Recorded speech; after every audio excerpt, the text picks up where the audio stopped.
এখন আমি রেডি হচ্ছি একটা শ্যুট করার জন্য।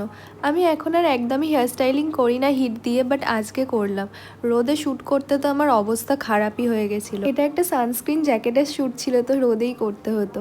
তারপর নিচে এসে চান করে লাঞ্চ করে বেরিয়ে পড়লাম দোকানের জন্য।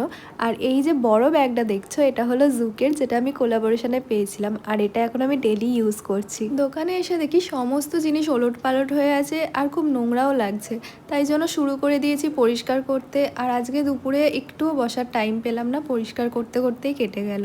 আর আজকে তো ছিল ছট পুজো, তো আমিও গেছিলাম একটু পুজো দেখতে। এই প্রথমবারই আমি ছট পুজোয় এলাম, আগে কখনো আসা হয়নি, তো প্রথমবারই সব কিছু দেখছি। কিছু কিছু জায়গায় ডেকোরেশন করা হয়েছে, আর তার সাথে অনেকে বাজিও ফাটাচ্ছে, আর অনেক ভিড়ও হয়েছে দেখছি।